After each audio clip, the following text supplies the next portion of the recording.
প্রিয় দর্শক শ্রোতা, আপনাদের সবাইকে স্বাগত জানিয়ে শুরু করছি দেশ টেলিভিশনের ব্যবসা বাণিজ্য বিষয়ক নিয়মিত আলোচনা অনুষ্ঠান বিজনেস টাইমস। আজ আমাদের আলোচনার বিষয় খেলাপি ঋণের সুদের ছাড় এবং তার লাভ ক্ষতি। আর এই আলোচনার জন্য আমাদের স্টুডিওতে অতিথি হিসেবে রয়েছেন ঢাকা বিশ্ববিদ্যালয়ের ব্যাংকিং অ্যান্ড ইন্স্যুরেন্স ডিপার্টমেন্টের চেয়ারম্যান জনাব শহীদুল জাহিদ। আপনাকে স্বাগত জানাচ্ছি। Thank you. প্রিয় দর্শক, আর এই আলোচনায় এগিয়ে নিতে আপনাদের সঙ্গে থাকবো আমি সুলতান মাহমুদ। আলোচনা শুরু করতে চাই। আলোচনা শুরুতেই বলতে চাই যে দেশের অর্থনীতিকে ঘুরে দাঁড় করবার জন্য নির্বাচিত তারেক রহমানের নেতৃত্বাধীন বিএনপি সরকার নানানমুখী উদ্যোগ নিচ্ছে। তারই সাথে তাল মিলিয়ে কেন্দ্রীয় ব্যাংকের পক্ষ থেকেও কিভাবে ব্যবসায়ীদের কত রকম সুবিধা দেওয়া যায় বা অর্থনীতিকে কিভাবে মূল ধারায় ফিরিয়ে আনা যায় বা সচল করা যায় সেই রকম উদ্যোগ নিতে দেখছি।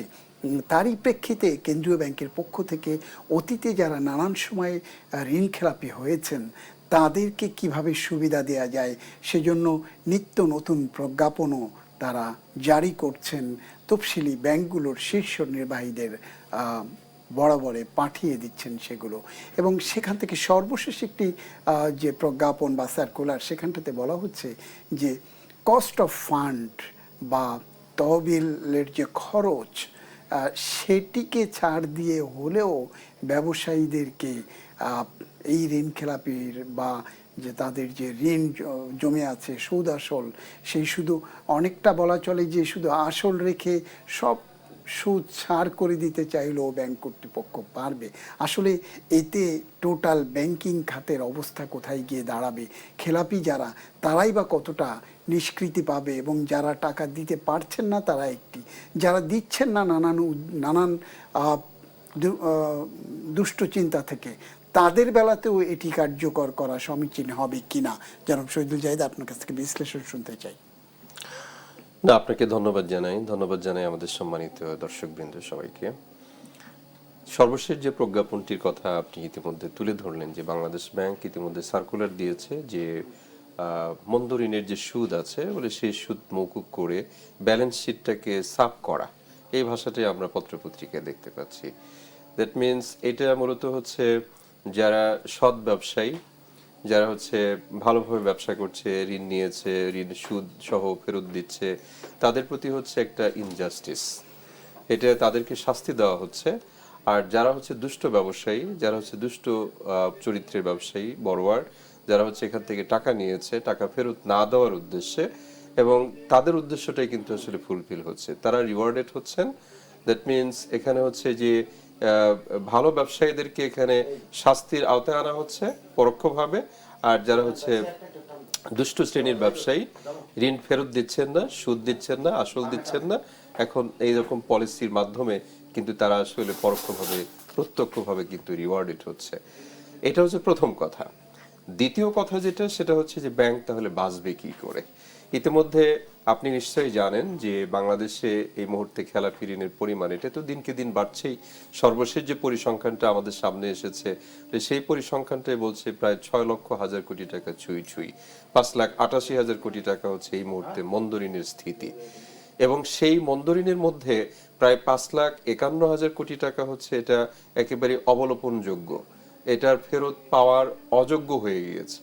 তো এই যেখানে হচ্ছে আপনার মন্দ ঋণের পরিস্থিতি এবং আনুপাতিক হারে এই রেশিওটা কিন্তু এই মুহূর্তে এসে দাঁড়িয়েছে প্রায় 32% উপরে। আপনি নিশ্চয়ই জানেন যে খেলাপি ঋণের যেটা বৈশ্বিক মানদণ্ড সেটা হচ্ছে 2%।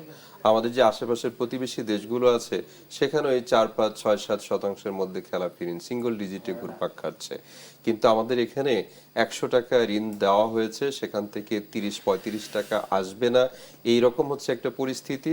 এবং সেই পরিস্থিতিতে বাংলাদেশ ব্যাংক, আপনি যেটি বলছেন সেটা এটা এভারেজ, এখানে ভালো কিছু ব্যাংকও আছে নিশ্চয়ই, কিন্তু অধিকাংশ ব্যাংকেরই কিন্তু অবস্থা খুবই শোচনীয়। এখানে ইসলামী ঘরানার ব্যাংকিং প্রতিষ্ঠান আছে, রাষ্ট্রায়ত্ত প্রতিষ্ঠান আছে, বেসরকারি প্রতিষ্ঠান আছে।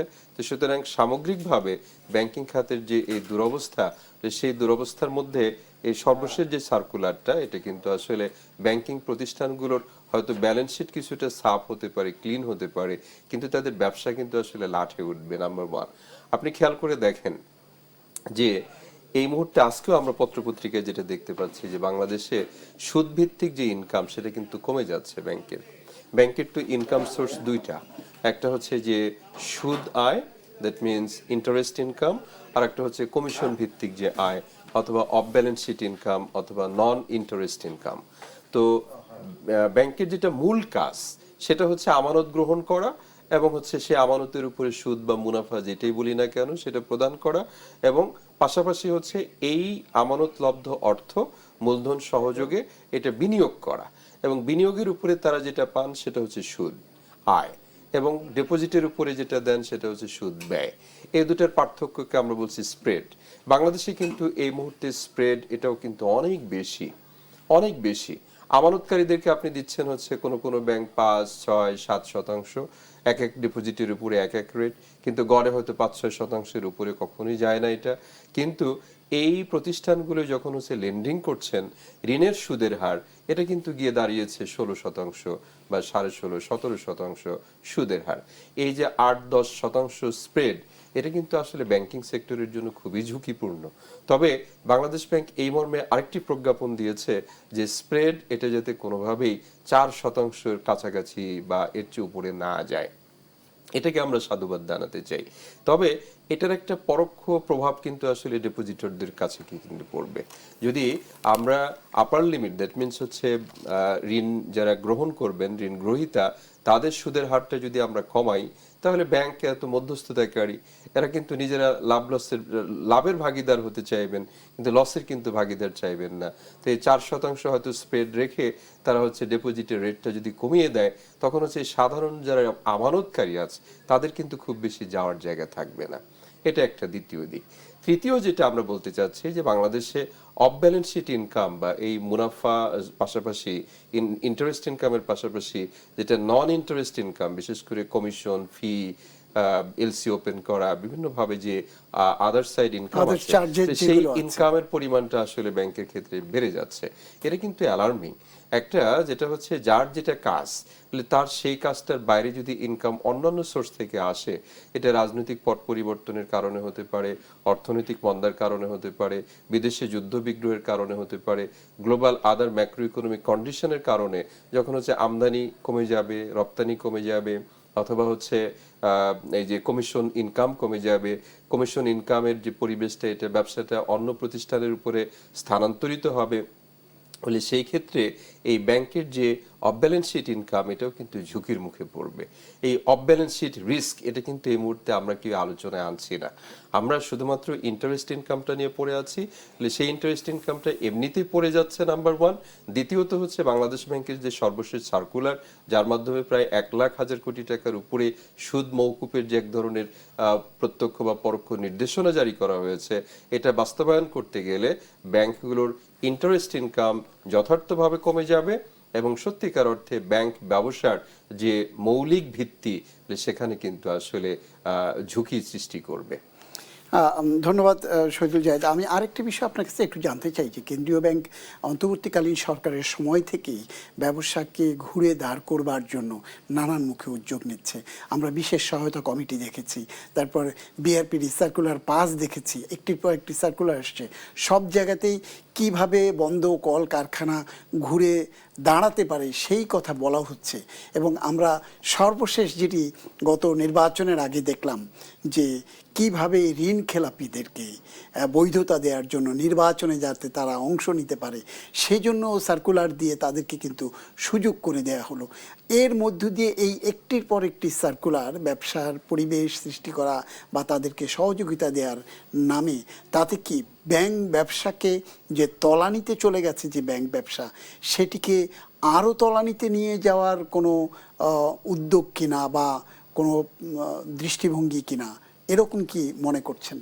এখানে একটা বিষয় একটু আমাদেরকে খেয়াল রাখতে হবে যে বাংলাদেশ ব্যাংক তথা কেন্দ্রীয় ব্যাংক তথা রাষ্ট্রের অন্যতম গুরুত্বপূর্ণ একটি প্রতিষ্ঠান হিসেবে তারা এখনো কিন্তু ইন্ডিপেন্ডেন্ট না। হ্যাঁ, সেন্ট্রাল ব্যাংকের যে ইন্ডিপেন্ডেন্সি সেটা কিন্তু আমাদের দেশে টেস্টেড না, এটা পরীক্ষিত না। এবং সেন্ট্রাল ব্যাংক মূলত হচ্ছে সরকার তথা রাষ্ট্রের সহযোগী প্রতিষ্ঠান হিসেবে কাজ করে। বিশেষ করে সরকার যখন যে দল ক্ষমতায় এসেছেন তাদেরকে তাদের যে রাজনৈতিক অর্থনৈতিক এজেন্ডা আছে তো সেই এজেন্ডাগুলো বাস্তবায়নে অন্যতম অঙ্গ সংগঠন হিসেবে কিন্তু সহযোগী ভূমিকা হিসেবে পালন করে এসেছে। আমরা সর্বশেষ যেটা দেখেছি নিকট অতীতে লুটপাট যে হয়েছে বলে সেখানেও দেখা যাচ্ছে যে রেগুলেটরি প্রতিষ্ঠান হিসেবে তাদের দায়, এটা প্রশ্ন কিন্তু থেকেই যায়। আবার অন্তর্বর্তীকালীন সরকারের সময়ে যখন বিশেষ করে মানে যে আগের সরকার যারা চলে গেলেন 24 সালের আগে, জুলাই আগস্টের আগে যখন তারা ছিলেন চলে গেলেন, দেশটা তো লুটপাট করে নিয়ে গেছে, ব্যাংকিং প্রতিষ্ঠান খালি করে রেখে গিয়েছে। তখন অন্তর্বর্তীকালীন সরকারের সামনে কিন্তু এই অর্থনীতিকে ঘুরে দাঁড় করানোর যে পলিসিগুলো, এগুলো নেওয়ার কিন্তু আসলে বাইরে কোনো বিকল্প খুব বেশি পদক্ষেপ ছিল না, আসতে মানে জায়গা ছিল, অল্টারনেটিভ ছিল না। তো সেই হিসেবে আমরা ওই সময় দেখতে পেয়েছি যে বাংলাদেশ ব্যাংকের তৎকালীন গভর্নর মহোদয়ের নেতৃত্বে সময় সময় কমিটি হয়েছে এবং বিশেষ বরাদ্দের কথা বলা হয়েছে। সর্বোপরি আমরা এটাও শুনেছি প্রায় 60,000 কোটি টাকার উপরে বন্ধ কলকারখানা এখানে সহযোগিতা দেওয়ার কথা বলা হয়েছে। এবং বর্তমান নির্বাচিত সরকারের সময় যিনি গভর্নর দায়িত্ব গ্রহণ করেছেন উনি সেই তিনিও 60,000 কিন্তু কোটি এই টাকার ধারাবাহিকতা রক্ষা স্টিমুলাস করার চেষ্টা প্যাকেজটা ঘোষণা করছেন। করেছেন। এটা প্রয়োজন আছে। কারণটা কি দেখেন, যে আপনি নিজেই বলেছেন যে নিকট অতীতে বিশেষ করে গত 2-3 বছর ধরে কিন্তু একটা অর্থনীতিতে স্থবিরতা লক্ষণীয়। এই স্থবিরতার পরিবেশ থেকে কাটিয়ে ওঠার জন্য আমাদের এখানে বিনিয়োগ খুব বেশি মাত্রায় দরকার।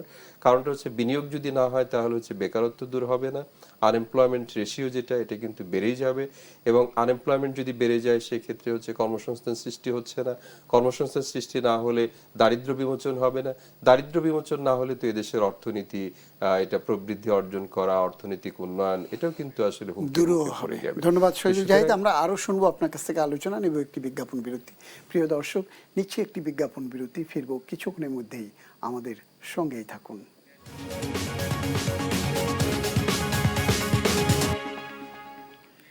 প্রিয় দর্শক, বিজ্ঞাপন বিরতির পর ফিরছি আবার আমাদের নির্ধারিত আলোচনা। আজকের আলোচনার বিষয় খেলাপি ঋণের সুদের ছাড় এবং তার লাভ ক্ষতি।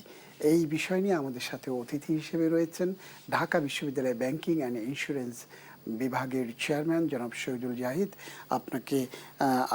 আপনার সাথে আলোচনা করছিলাম, আপনি বলছিলেন যথার্থ না। আমি একটি বিষয় আপনার কাছে একটু জানতে চাই, যে এই যে আপনি বলছিলেন যে সরকার তার এজেন্ডা বাস্তবায়নের জন্য বা এই যে কর্মসংস্থান সৃষ্টির জন্য কেন্দ্রীয় ব্যাংকের পক্ষ থেকে যেগুলো করা হয়, বা কেন্দ্রীয় ব্যাংক স্বাধীন নয়, সরকারের একটি অর্গান হিসেবে কাজ করে, সবই ঠিক আছে, কিন্তু এই যে ব্যাংক ব্যবস্থা সরকারি বা বেসরকারি, সেই ব্যাংকগুলোকে যে ক্ষণে ক্ষণে আপনি নির্দেশনা দিচ্ছেন, এই ব্যাংকগুলো তো সাধারণ মানুষের আমানতে পরিচালিত হয় এবং সেই আমানতই আবার কোথাও না কোথাও বিনিয়োগ করে।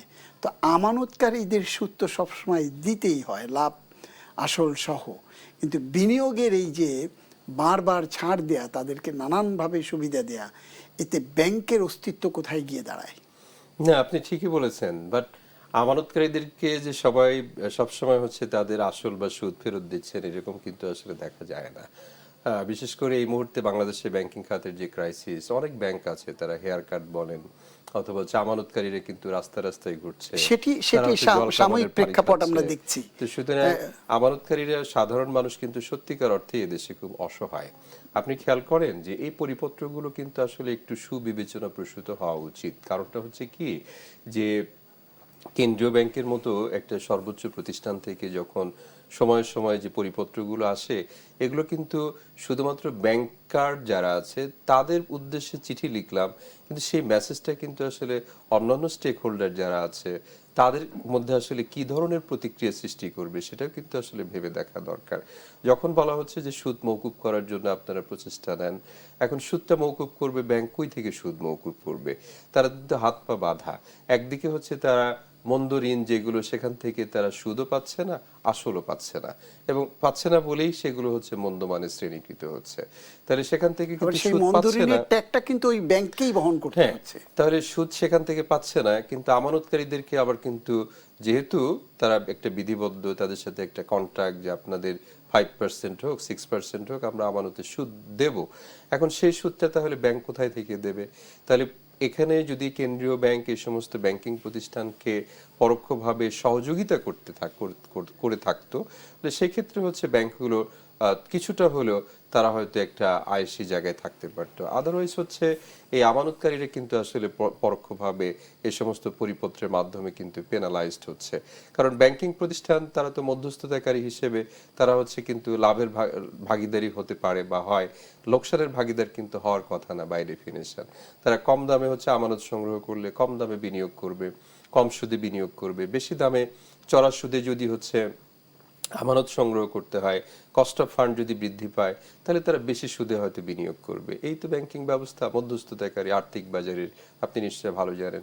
তো এরকম একটা অবস্থায় যখন সরকার তথা কেন্দ্রীয় ব্যাংক থেকে এ ধরনের পরিপত্র আসে, এগুলোর আসলে ইনসিডেন্স যেটা, এটার আলটিমেট যে অভিঘাত যেটা, এটা কিন্তু আসলে সাধারণ জনগণের উপরে কিন্তু বর্তায়। সাধারণ জনগণ এবং ওই ব্যাংক প্রতিষ্ঠান, ব্যাংকিং প্রতিষ্ঠান তাদেরও আসলে লিকুইডিটি সাপোর্টের ক্ষেত্রেও কিন্তু অনেক ক্ষেত্রে সমস্যার সৃষ্টি করতে পারে। কারণ আমানতকারীদের যে সুদ, এটা যদি আমরা ফিক্সড ধরি, সুদ ব্যয় তো ফিক্সড আপনি জানেন, তাহলে সুদ ব্যয়টাকে যদি ফিক্সড ধরি আর ওদিকে সুদ ইনকাম যদি মৌকুফের কথা বলি, তাহলে এদের তো আসলে ইনকাম ফ্লো যেটা আছে সেটা তো কমে যাচ্ছে। তাহলে তারা ইনকাম ফ্লো যদি কমে যায়, তাহলে সেখান থেকে কিভাবে এই ফিক্সড কস্ট বা আমানতকারীদের সুদ ব্যয় যেটা সেটা নির্বাহ করবে, এটা কিন্তু কেন্দ্রীয় ব্যাংক তথা কর্তা ব্যক্তিদের ভেবে দেখা দরকার। একদিকে হলো আপনার সুদ, যে আমানত যেটা নিচ্ছে সেটির সুদ তো বাড়তেই থাকে ক্রমাগতভাবে। আরেকটি হলো আপনার এই যে আপনি স্প্রেডের কথা বললেন, কোনো কোনো ব্যাংকের স্প্রেড আপনি দেখবেন যে ব্যাংকের যে সাজসজ্জা এবং তার যে পরিচালন ব্যয়, আপনি নিশ্চয়ই কদিন আগে একটি সংবাদ শিরোনাম দেখেছেন, কোন ব্যাংকের এমডির বেতন কত। রাইট। তো সেটি আমরা দেখেছি যে 40 লাখ টাকার মতো ছুঁই এমডির বেতনও আছে। তো সেই বেতন কাঠামো বা তার এক্সপেন্ডিচার শেষ করতে তার যে অবয়ব বা তার যে সাজসজ্জা, সেটিও তো আপনার এই ব্যবসা থেকে আপনাকে স্প্রেড থেকেই তাকে ব্যয় নির্বাহ করা লাগবে।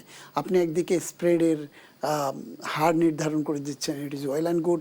আপনি যদিও বলেছেন যে তাতে যারা ডিপোজিটার তারা ক্ষতিগ্রস্ত হবে।